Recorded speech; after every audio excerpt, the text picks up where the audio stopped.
Alright, and now we're going into another Arcane deep dive. This time we're looking at plot armor.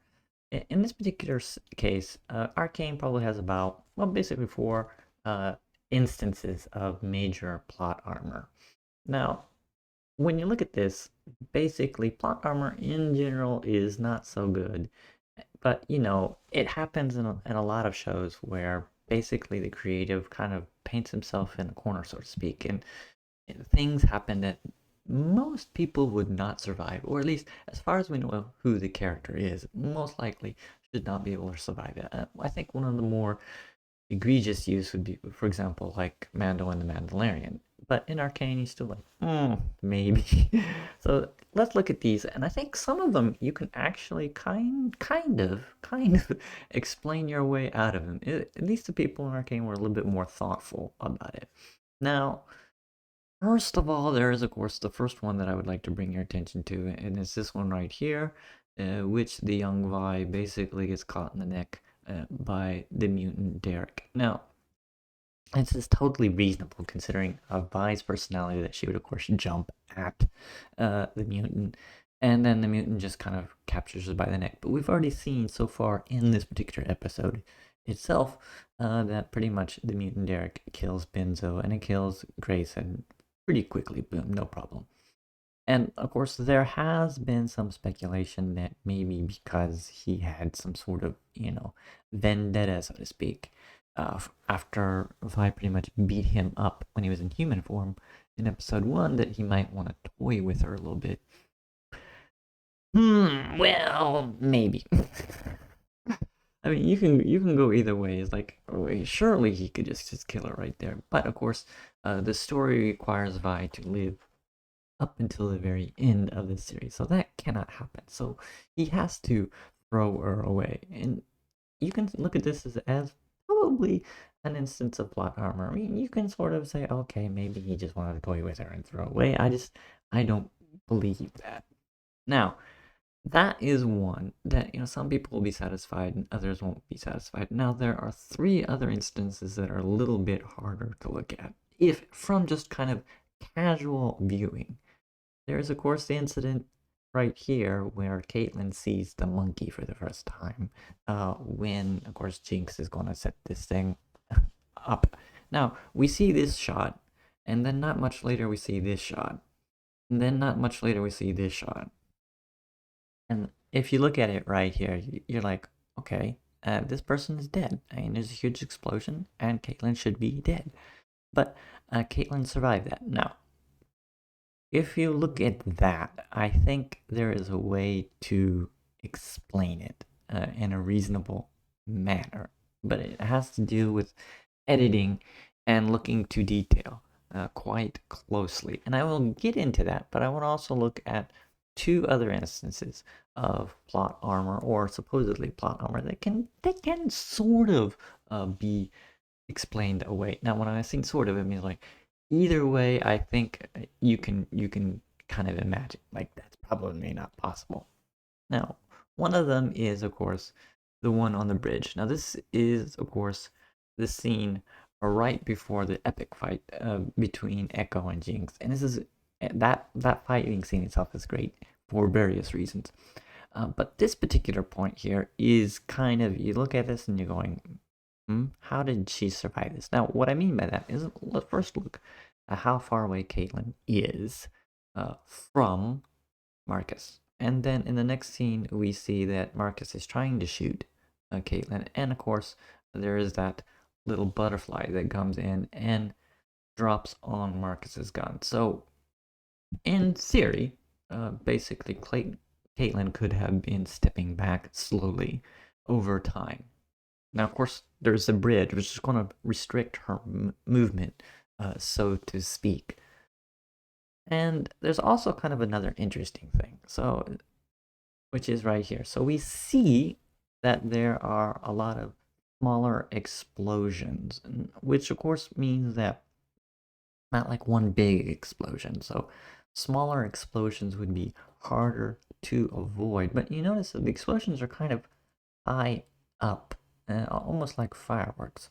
Now, knowing that, and then of course knowing the next scene here, which is like just about everyone is dead and falling to the ground, you kind of look at this and you say, well, is how did she survive that? I mean, it just does not seem likely.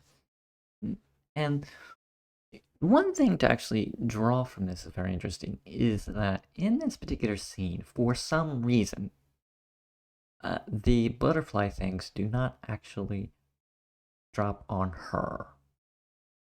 So it's like you could almost see that somehow Jinx programmed these things, right? So if they were like completely mindless robotic butterfly thingies, they would you would expect one to land on Vi, but didn't, which is odd.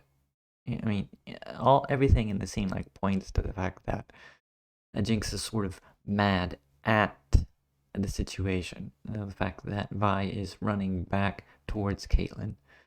But one could also interpret the fact that since Vi is running towards Caitlyn, that Jinx, for some reason, is still very hard to understand, sets the butterflies out to kill all of the cops and Piltover and somehow spare Caitlyn.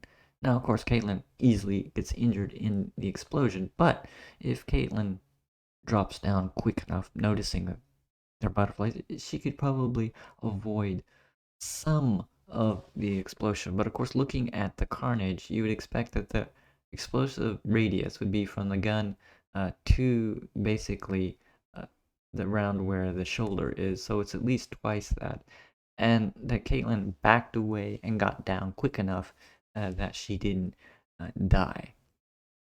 Now, that for some people is going to be very hard to believe, but I at least find it that to a certain extent, since the butterfly didn't actually get on her and all the other butterflies got on all the other cops, that a direct explosion on those people was probably good enough to kill them.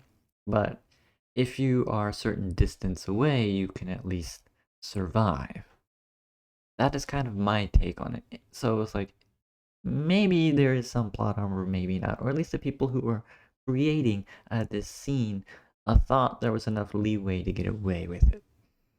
Now, then there's, of course, this scene where at the end of the fight, there is a case where Jinx rolls the grenade out, and then there is a huge explosion. Now, when you think about this, it's like there is no freaking way that either Echo or Jinx could survive this. Now, I mean, let's face it, the explosion that you see here on the screen is big. Plus, we saw that the explosive itself is just a little bit away from Jinx's hand. Now, if you remember the scene where Silco picks Jinx up, Jinx has both hands. I mean, her body may be damaged to some extent that we don't see clearly because it's dark. And we also, of course, see that she's, of course, covered in blood or something when Silco, of course, picks Jinx up and gives it to the doctor. But for the most part, her body is intact.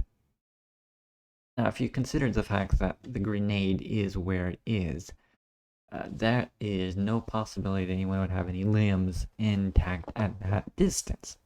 Now, what explains that?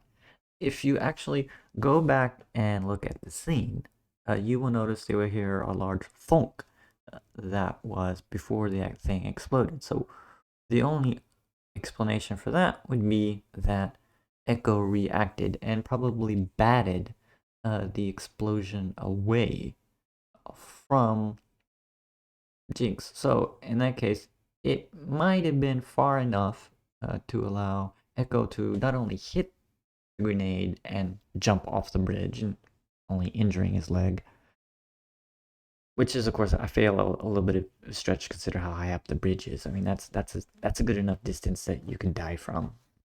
But and even given that, the grenade is probably was hit far enough away that Jinx would be damaged significantly, but not enough to blow any of her parts off.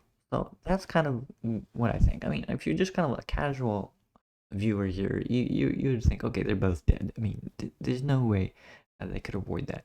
And so this is kind of like use of editing where it's like, okay, are they dead? Are they not dead? But it's like the story's not completed, right? I mean, so you could imagine, oh well, that could have happened, but maybe not. Just the way things are going. But it's like you'd kind of want it to be seen that Echo actually hit the grenade off the bridge. But again, that's the whole suspense thing. So that kind of creates the idea that there's plot armor. And I would definitely, have no problem with people thinking there's definite plot armor in this particular instance right here, or even the instance right here on the bridge. I mean, I can kind of figure it out that there's a possible way that these people would survive, considering the fact, again, the butterflies were just kind of there, and they were close enough and had a small enough explosive radius, and they look like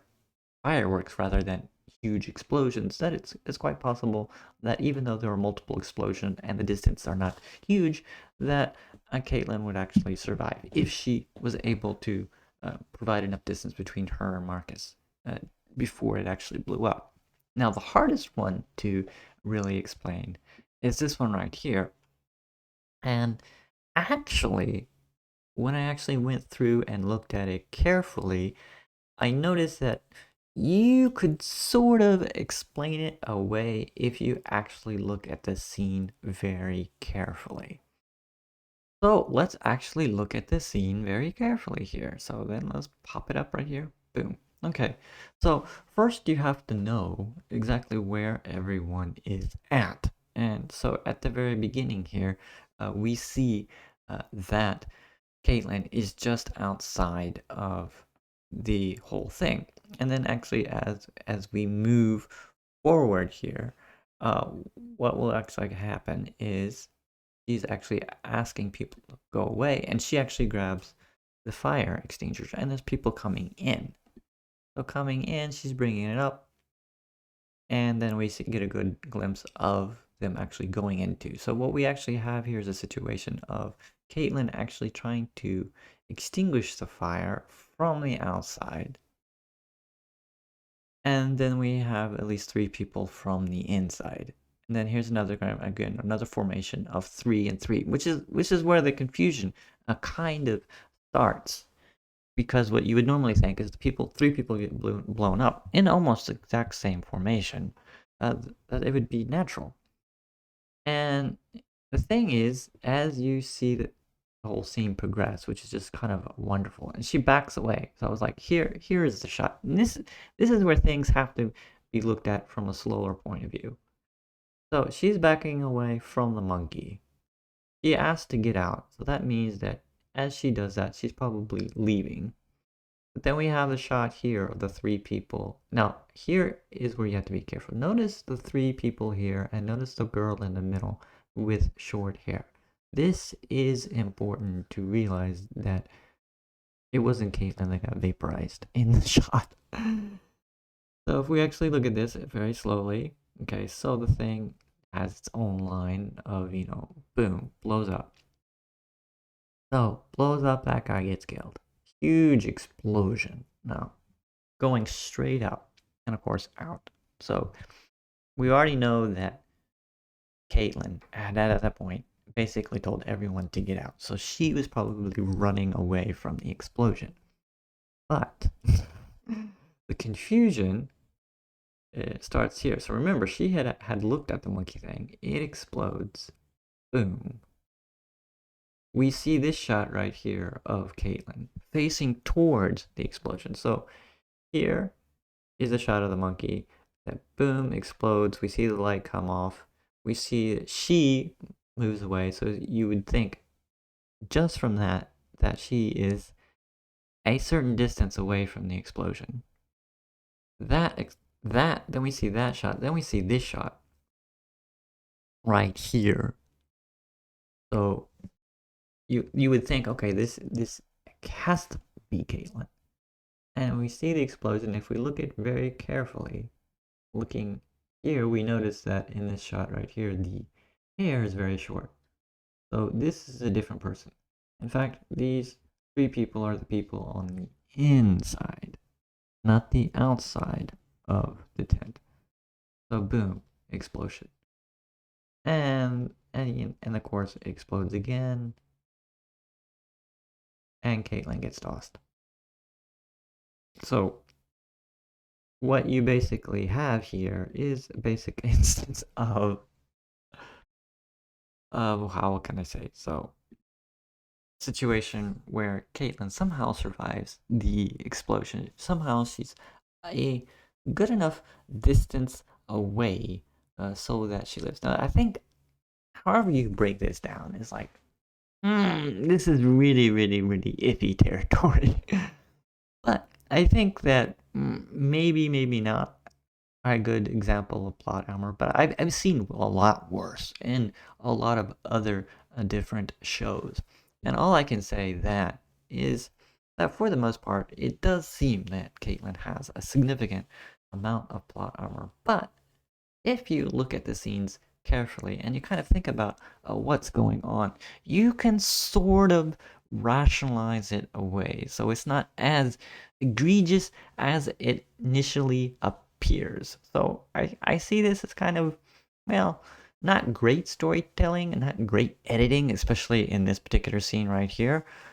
But at least it's not as bad as other places. Now, if you have your disagreements, definitely I would, I'd like to see it in the comments, or if you think that you agree with it, I would like to hear why you think so as well. Because at least as far as this one's concerned, I just don't agree that she should have survived that. Like the distance and the scale of the explosion were just too big for me.